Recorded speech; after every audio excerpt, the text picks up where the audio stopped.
Einstein dizia: tolice é fazer as coisas sempre do mesmo jeito e esperar resultados diferentes. Tolice é fazer as coisas sempre do mesmo jeito e esperar resultados diferentes. Por isso, uma das coisas mais importantes da vida é você e eu sermos capazes de reinvenção, renovação. É preciso olhar a circunstância da educação como sendo novos tempos. E novos tempos exigem novas atitudes, mais inteligência, mais audácia, mais coragem naquilo que se faz. A capacidade, acima de qualquer coisa, de imaginar também que não dá para trabalhar com métodos que são arcaicos, estruturas que são ultrapassadas. Claro que não é uma renovação constante. Quando se fala em mudança, cuidado. É preciso mudar aquilo que está ultrapassado, mas não aquilo que se apresenta historicamente como vitalizado. Exemplo, quando a gente olha o passado, nós precisamos fazer uma distinção. Daquilo que vem do passado, separar o que é tradicional daquilo que é arcaico. O que é o tradicional é aquilo que existiu e existe com vitalidade, com importância. Arcaico é aquilo que não tem mais lugar, porque está anacrônico, fora de tempo, não se aplica. Eu sou professor de filosofia. A filosofia lida com pensamentos que são tradicionais, não são velhos.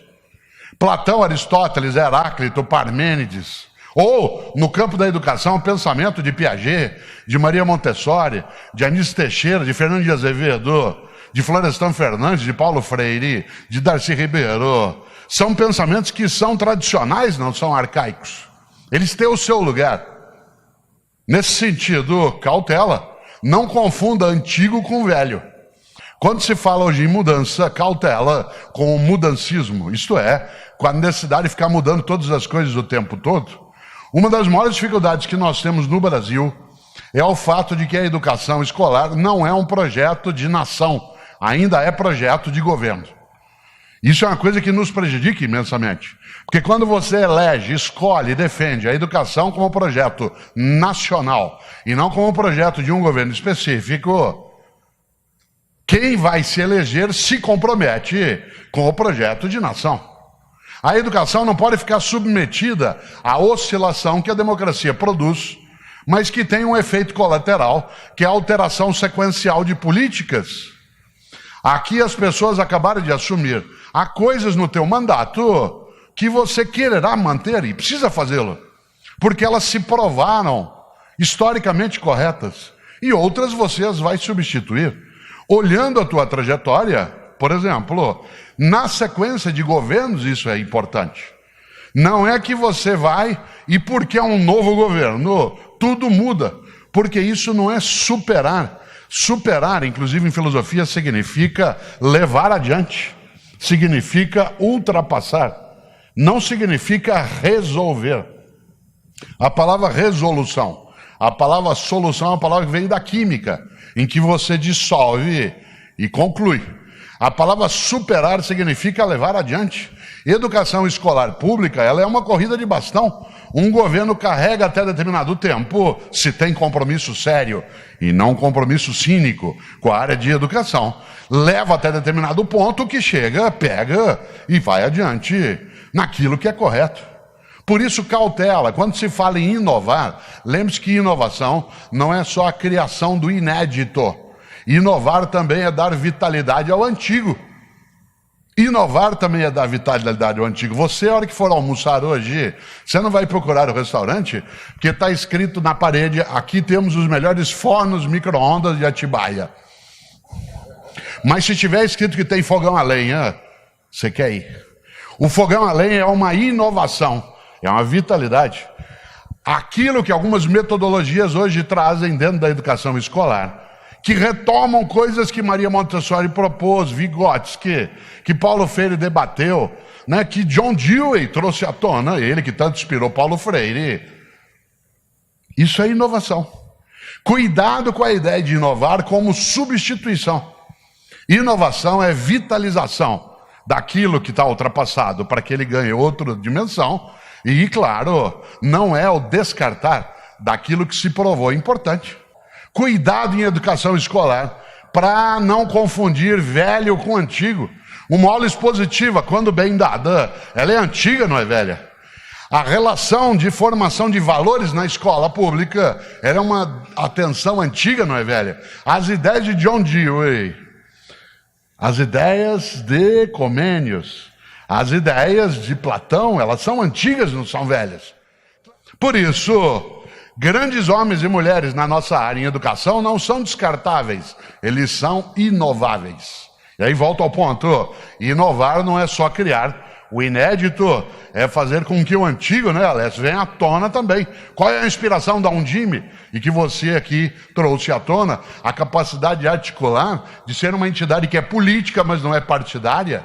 Isto é, que ela tem uma ação na comunidade, por isso ela é política, mas ela não tem uma ação exclusiva numa única direção, porque ela é uma composição, né, concertual, de concerto com C, certo? De concertar, fazer a harmonia. Uma estrutura concertual não é sempre consensual. Ela tem discussão, ela tem debate. E nessa hora, quando aqui, né, se homenageia a professora Partinti em relação à sua atividade por tanto tempo, essa homenagem é a inspiração. Fazer aquilo que se fez não é reproduzir, é dar vitalidade. Fica clara essa ideia. Cuidado porque se usa errado a palavra em educação. Às vezes quer se falar de uma escola que tem ainda o seu lugar e se usa mal a palavra, se diz que aquela é uma escola tradicional, como se tradição fosse uma coisa equivocada. O professor Carbonari e eu que fizemos filosofia, lembramos em Hegel, né? A ideia de tradição, a filosofia lida com a tradição. A ideia de tradição é aquilo que mantém vitalidade no tempo. Aquilo que já não mantém mais é arcaico. Um museu, ao contrário do que pensam os tolos, não é um lugar para coisa velha. Lugar para coisa velha é lixo ou reciclagem. Um museu é um lugar para coisa que é tradicional, que a gente quer cuidar, que a gente quer proteger. Quando aqui se mostrou o mapa, logo na primeira apresentação, no primeiro slide, né, do Alessio, aparecia ali um mapa do Brasil, com cada estado tendo ali uma representação de algo que é a tradição. Se você olha, claro que poderia haver outras coisas, aquela escolha vai no mapa mostrando coisas que têm que ser protegidas. Ora, por que eu digo isso? Porque superar, inovar e transformar é ser capaz de dar vitalidade. E a vitalidade respeita o tempo e a história. Eu tenho um livro chamado Não Nascemos Prontos. É interessante porque ele é contra uma frase que circula por aí, que diz que uma pessoa, quanto mais ela vive, mais velha ela fica. Isso é uma bobagem. Para que alguém, quanto mais vivesse, mais velho ficasse, teria que ter nascido pronto e ir se gastando. Isso não acontece com gente, acontece com fogão, sapato de geladeira. Fogão, sapato de geladeira nasce pronto e vai se gastando. Gente nasce não pronta e vai se fazendo. Eu, Cortella, não nasci pronto e vim me gastando. Em 2017, eu sou a minha mais nova edição. Revista, um pouco ampliada, mas a minha mais nova edição. Eu não nasci pronto e vim me gastando, eu nasci não pronto e vim me fazendo. Em 2017, eu sou o mais novo Mário Sérgio Cortella. Não sou inédito, porque muito do que eu sou eu trouxe da minha história. Mas eu não sou mais o mesmo. Eu sou novo e quero sê-lo. Nesse sentido, 43 anos de docência. Será que eu já sei dar aula? Só se eu inovar. E a inovação vem da minha capacidade de aprender, de estudar, de ser humilde naquilo que preciso saber, de ir buscar. Há um grande pensador britânico do século VIII, um homem chamado Beda. Beda, nós estudamos em filosofia com o padre Ladislas, que já faleceu, era um pensador medieval. E Beda, que é chamado pelos católicos, anglicanos e ortodoxos de São Beda, Beda, o venerável, disse algo para você e eu não esquecemos. Ele disse, há 3 caminhos para o fracasso. 3 caminhos para o fracasso. Primeiro, não ensinar o que se sabe. Segundo, não praticar o que se ensina. E terceiro, não perguntar o que se ignora. Digo de novo, há 3 caminhos para o fracasso. Não ensinar o que se sabe, não praticar o que se ensina e não perguntar o que se ignora. Vamos inverter. Há 3 caminhos para o sucesso. ensinar o que se sabe, isto é, generosidade mental. Segundo, praticar o que se ensina, ou seja, coerência ética.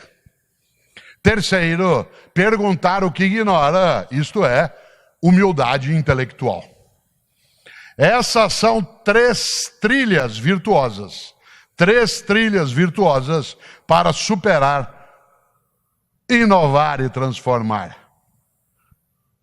Ensinar o que sabe, praticar o que ensina e perguntar o que ignora. Ou seja, generosidade mental, coerência ética e humildade intelectual. Não há crise que se ultrapasse sem humildade, generosidade e coerência. Que a vida possa vir à tona em que a ideia de superar, inovar e transformar consiga distinguir do passado aquilo que é tradicional e proteger, e pegar aquilo que é arcaico e descartar.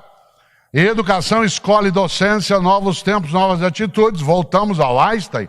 Tolice é fazer as coisas sempre do mesmo jeito e esperar resultados diferentes.